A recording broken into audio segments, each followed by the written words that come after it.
नमस्कार दोस्तों, we are foodies में आप सभी का स्वागत है। आज हम बनाने वाले हैं ढेर सारी लेयरों वाली खस्ता बाटी और साथ ही में बिल्कुल नए तरीके से बहुत ही ज़्यादा टेस्टी बनने वाली दाल।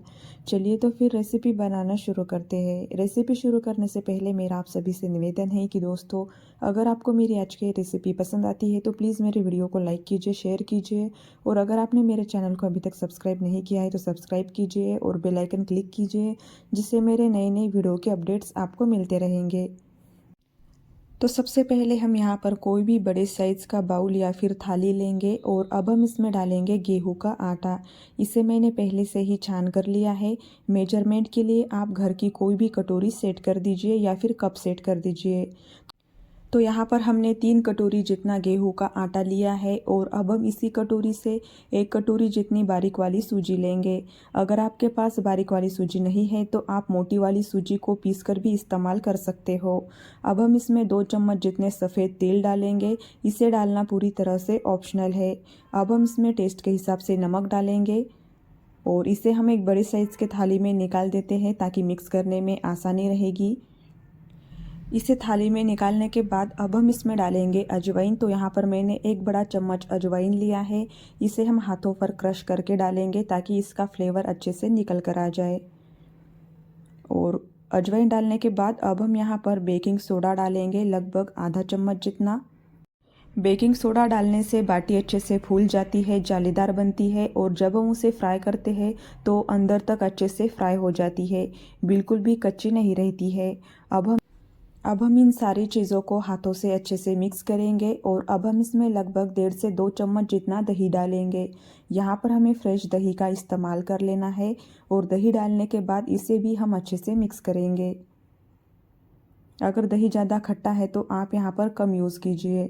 तो दही को मैंने अच्छे से मिक्स कर दिया है। तो अब मैंने यहाँ पर लगभग 3 से 4 चम्मच जितना ऑयल लिया है। इसे मैंने अच्छे से गर्म किया है। ये गर्मा गर्म ऑयल डालेंगे और इसे चम्मच से अच्छे से मिक्स करेंगे। शुरू में बहुत ज़्यादा गर्म होता है तो इसे हम चम्मच से ही मिक्स करेंगे और उसके बाद हम इसे हाथों से अच्छे से मिक्स करेंगे।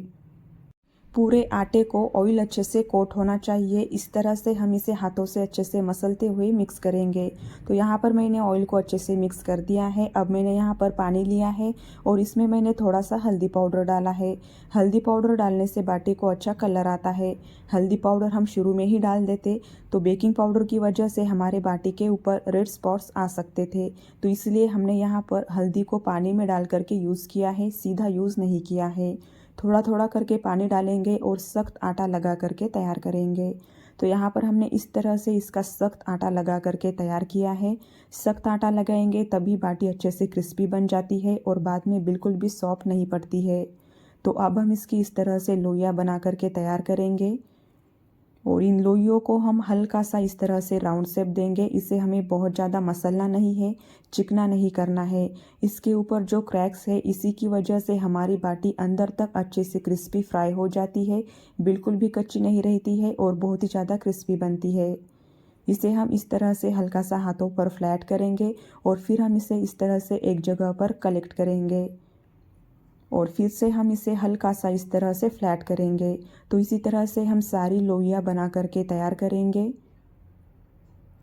अब यह बड़े साइज़ के कढ़ाई में मैंने 2 से 3 गिलास जितना पानी रखा है गर्म होने के लिए।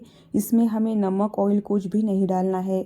जब ये पानी अच्छे से गर्म हो जाएगा तो तैयार की हुई लोइयाँ हम इसके अंदर डालेंगे और इन लोइयों को हम मीडियम फ्लेम पर अच्छे से बॉईल करेंगे, अच्छे से पकाएंगे। जब ये हल्की सी सेट हो जाएगी तो हम इसे चम्मच की मदद से इस तरह से चलाएंगे ताकि ये चारों ओर एक जैसी पक जाए। और जब ये अच्छे से पक जाती है तो ये ऊपर तैरने लगती है, बहुत ही अच्छे से फूल जाती है। और जब हम इसके अंदर इस तरह से चाकू वगैरह डालते हैं तो वो पूरी तरह से क्लीन आता है। तो यहाँ पर हमारी बाटी बहुत ही अच्छे से पक चुकी है। तो अब हम इसे किसी छलनी पर निकाल देते हैं ताकि वो जल्दी से ठंडी हो जाए। बाटी को हमें हल्का सा ठंडा कर लेना है और ये जो बाटी बॉईल किया हुआ पानी है इसे हम फेंकेंगे नहीं। जो दाल बना रहे हैं उसकी कंसिस्टेंसी एडजस्ट करने के लिए हम यही पानी यूज़ करेंगे। इससे दाल में अच्छा गाढ़ापन आता है और अच्छा स्वाद भी आता है। यहाँ पर बाटी जो है ठंडी हो चुकी है तो अब हम इसे कट करेंगे। यहाँ पर आप एक बाटी के 6 टुकड़े या फिर 4 टुकड़ों में भी आप इसे कट कर सकते हो।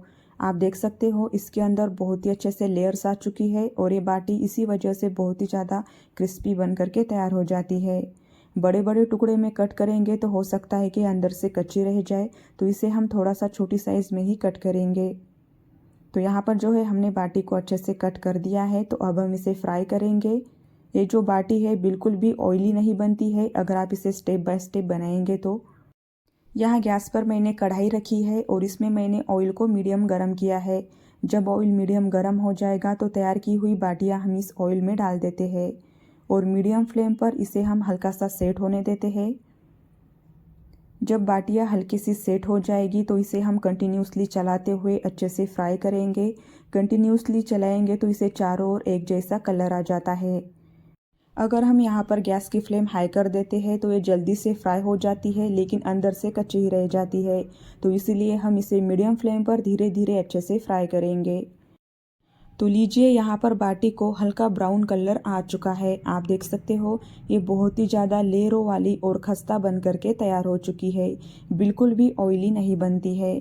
तो अब हम इन्हें निकाल लेते हैं और बची हुई सारी बाटियाँ इसी तरह से बना करके फ्राई करेंगे। जब हम दूसरी बैच फ्राई करते हैं तो उस वक्त ऑयल बहुत ज़्यादा गर्म होता है, तो इसलिए हम गैस की फ्लेम धीमी कर देंगे और बाद में इसे हम हल्का सा बढ़ाएंगे, मीडियम करेंगे। तो इसी तरह से हम दूसरी बैच फ्राई करके तैयार करेंगे। तो यहाँ पर बहुत ही आसानी से ढेर सारी लेयरों वाली खस्ता बाटी बन करके तैयार हो चुकी है। तो आप भी इन्हें ज़रूर से ट्राई कीजिए। और अब हम बनाएंगे दाल, जो बिल्कुल यूनिक तरीके से बनती है लेकिन बहुत ही ज़्यादा टेस्टी बनती है। यहाँ पर मैंने आधा कप जितनी तुअर दाल अच्छे से धोकर ली है। इसमें हम आधा गिलास जितना पानी डालेंगे और अब हम इसी में एक टमाटर और एक प्याज डालेंगे, जिसे मैंने इस तरह से बड़े बड़े टुकड़ों में कट किया है। ये दाल नई तरीके से बनने वाली है लेकिन बहुत ही ज़्यादा टेस्टी बनती है, तो एक बार ज़रूर से ट्राई कीजिए। थोड़ा सा हल्दी पाउडर डालेंगे और टेस्ट के हिसाब से नमक डालेंगे। साथ ही में बिल्कुल थोड़ा सा ऑयल डालेंगे और इस दाल को हमें अच्छे से पका कर लेना है। जब दाल अच्छे से गल जाएगी तो उसके लिए हम तड़का बनाएंगे। तो गैस पर मैंने एक कढ़ाई रखी है, इसमें हम लगभग 3 से 4 चम्मच भर करके ऑयल डालेंगे और इसे हम अच्छे से गर्म होने देते हैं। यहाँ पर दाल अच्छे से गल चुकी है, तो इसे हम विस्क की मदद से या फिर मैशर से इस तरह से मैश करेंगे। इसे हम हल्का सा दानेदार ही रहने देते हैं। यहाँ पर मैंने पूरी तुअर दाल यूज़ की है, आप चाहो तो मूंग दाल और तुअर दाल मिक्स भी यूज़ कर सकते हो। तो दाल को हमने हल्का सा मैश कर दिया है। यहाँ पर ऑयल भी अच्छे से गर्म हो चुका है। तो ऑयल के गर्म होने के बाद अब हम इसमें आधा चम्मच जितनी राई डालेंगे और आधा चम्मच जितना जीरा डालेंगे। जब ये अच्छे से भून जाएंगे तो हम यहाँ पर 1 चम्मच भर करके दरदरा कुटा हुआ अदरक लहसुन डालेंगे। यहाँ पर हम प्याज और टमाटर यूज़ नहीं कर रहे हैं क्योंकि उसे हमने पहले से ही यूज़ किया है। जब अदरक और लहसुन अच्छे से क्रिस्पी हो जाएगा तो हम इसमें डालेंगे 1 चम्मच भर करके गरम मसाला पाउडर और साथ ही में 1 चम्मच भर करके लाल मिर्च पाउडर। गैस हम धीमी रखेंगे क्योंकि पाउडर मसाले बहुत ही जल्दी जल जाते हैं। आप चाहो तो यहाँ पर जीरा पाउडर और धनिया पाउडर भी यूज़ कर सकते हो। मसालों को हमें अच्छे से भून लेना है। तो यहाँ पर जो है मसाले अच्छे से भून चुके हैं, तो अब हम इसमें डालेंगे बारीक कटा हुआ हरा धनिया और इसे भी हल्का सा भून लेते हैं।